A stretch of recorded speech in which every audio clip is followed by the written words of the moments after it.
Muy buenas, bienvenidos a mi canal, soy Alejandro Martínez, vuestro entrenador clínico de confianza y estamos aquí una semana más en YouTube para hablar sobre ejercicio físico y patologías crónicas. Muchas personas me suelen comentar en relación a su patología y también al ejercicio físico buscando algunas recomendaciones para poder empezar o seguir haciendo este tipo de actividad física.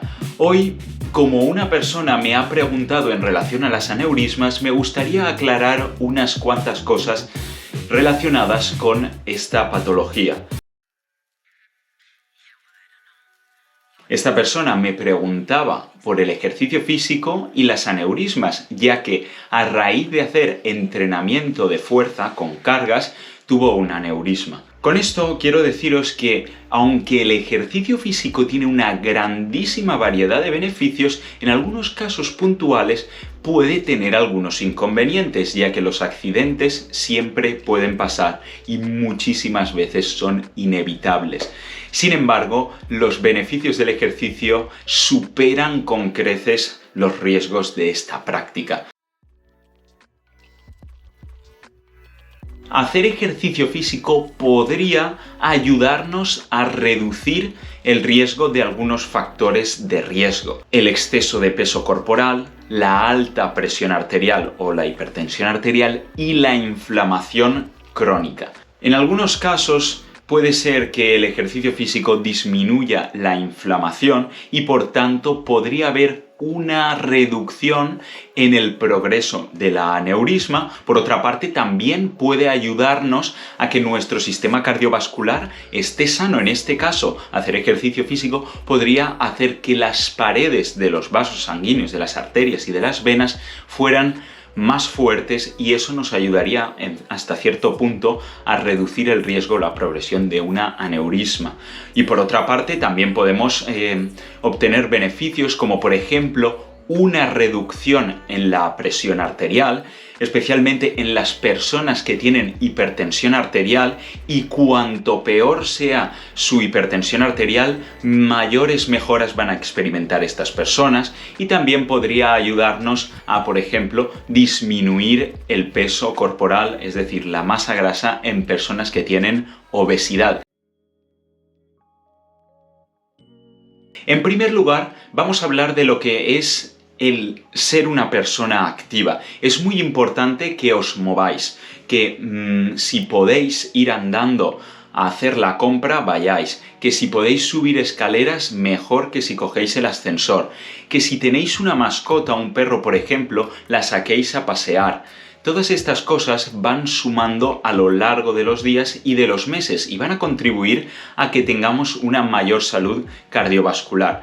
Por otra parte, si lo que ya nos interesa es más el ejercicio físico, tener algo más específico para mejorar nuestra condición física, resistencia, fuerza, hacer algo de mayor intensidad, un plan más estructurado, es muy importante que consultemos con los médicos, porque los médicos conocen nuestro caso, conocen qué tipo de aneurisma tenemos, porque hay varios tipos de aneurismas, hay aneurismas más leves, otras más graves, en diferentes localizaciones. También tenemos que tener en cuenta el uso de fármacos o no, porque hay patologías o puede haber patologías relacionadas con la aneurisma. En tercer lugar, si tenemos, por ejemplo, hipertensión arterial u otra patología asociada, es muy interesante que tengamos un seguimiento de qué está pasando en nuestro cuerpo. Por ejemplo, en el caso de la hipertensión arterial, es muy importante que hagamos un seguimiento de la presión arterial. En este caso, eso se puede hacer de forma muy sencilla en casa con el típico aparatito del brazalete y lo podemos ir repitiendo a lo largo de los días para tener esa presión arterial controlada. Si hay una hipertensión arterial que no está controlada, y esto lo tiene que saber el médico, empezar un programa de ejercicio físico es complicado. Se recomienda primero controlar la patología y ya después empezar a hacer cosas un poquito más exigentes.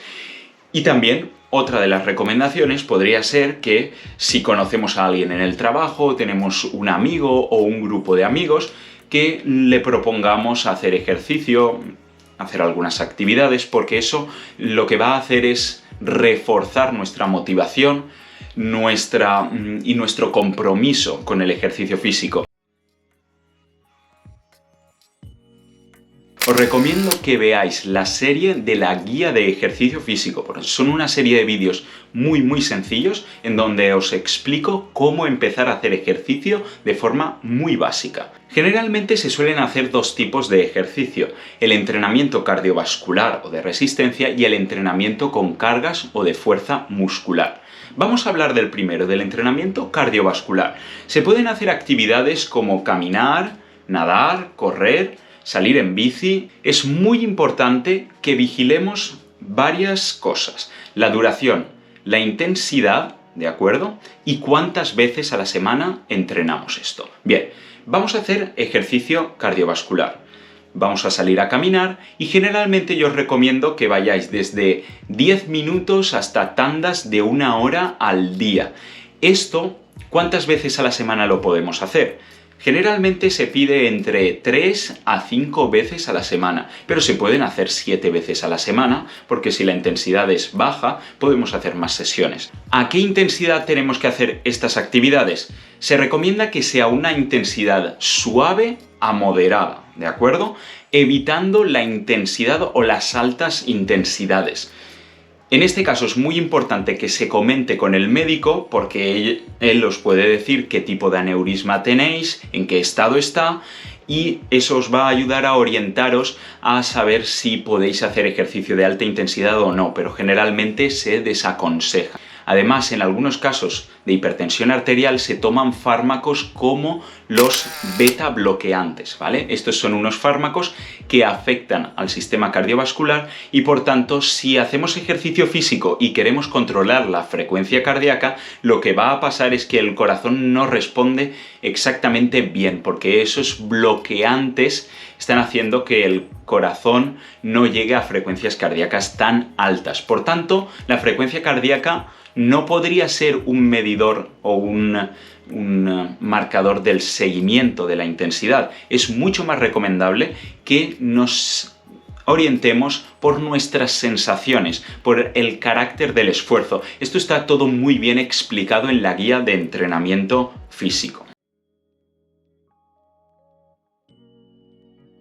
Generalmente este tipo de entrenamiento se puede hacer en casa o también en gimnasios, y se puede hacer con una gran variedad de material, desde nuestro propio peso corporal, es decir, sin material, a bandas elásticas, mancuernas, poleas, máquinas en el gimnasio, etc. Os recomiendo que si queréis aprender de veras a hacer entrenamiento de fuerza, busquéis a un entrenador cualificado, especialmente cualificado en patologías crónicas, que sepa lo que está haciendo y que os enseñe la técnica correcta, cómo progresarlo. ¿Cuántas sesiones de entrenamiento de fuerza podemos hacer?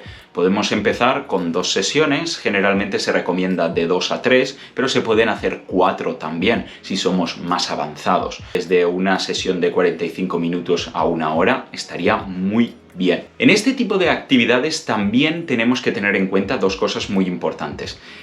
Evitar esfuerzos muy altos o máximos, es decir, entrenamiento de fuerza de alta intensidad, de nuevo consultar con el médico, y también evitar mantener la respiración durante los ejercicios. Evitamos esa maniobra de Valsalva. Muchísimo más recomendable coger aire, bajar y cuando subimos expulsar el aire de forma controlada, ¿de acuerdo? Porque esto también puede hacer que aumente nuestra presión arterial. De hecho, durante el entrenamiento de fuerza ya de por sí la presión arterial aumenta de forma considerable. Si tenemos una aneurisma, podría ser un desencadenante para la aparición o una posible ruptura, aunque esto no es muy probable si estamos entrenando con cargas ligeras o moderadas. La intensidad de estos entrenamientos tiene que ser desde leve a moderada y tenemos que hacer una correcta progresión de menos a más a lo largo del tiempo. Esto es muy importante para que nuestros sistemas poco a poco se vayan adaptando a ese aumento de intensidad. Lo mismo es aplicable para el entrenamiento cardiovascular. Vamos de menos a más, tanto en duración de las sesiones, en cantidad de días a la semana que estoy entrenando y en la intensidad de esos entrenamientos. También podemos hacer otro tipo de actividades, como por ejemplo actividades relacionadas con la movilidad, la flexibilidad, el equilibrio, la estabilidad, como podría ser yoga, tai chi, en algunos casos pilates. Esto puede ser muy beneficioso, pero estas actividades no deberían sustituir a las actividades que mayores beneficios reportan para nuestra salud, que sería el ejercicio aeróbico y el entrenamiento de fuerza. En relación a las aneurismas, no solo es importante el ejercicio físico, sino que también hay otros aspectos u otros factores de riesgo que pueden afectar a la aparición o a que esa aneurisma siga empeorando. En este caso hablo del tabaquismo, y el tabaquismo es una adicción que debería tratarse por profesionales, y si es vuestro caso, es muy recomendable que os pongáis en manos de expertos y que dejéis de fumar, porque el tabaquismo puede empeorar vuestra aneurisma. Y bueno, hasta aquí el vídeo de hoy. Espero que os haya gustado esta aclaración sobre las aneurismas y el ejercicio físico, y realmente esto se puede aplicar a muchas patologías. En primer lugar, debemos ser unas personas más activas físicamente. En segundo lugar, debemos consultar al médico si tenemos alguna patología o condición especial que requiera monitorización y orientación por parte de profesionales sanitarios. En tercer lugar, es muy importante que sepamos qué es lo que estamos haciendo, qué actividad voy a elegir, cómo voy a jugar con esas variables, esa cantidad, esa duración, y a partir de ahí puedo ir progresando, ¿de acuerdo? Así que no solo para las aneurismas, sino para otras patologías también es muy útil. Recordad, si os ha gustado el vídeo, soy Alejandro Martínez, podéis suscribiros por aquí o seguir viendo más vídeos por allá, y nos vemos en la próxima ronda.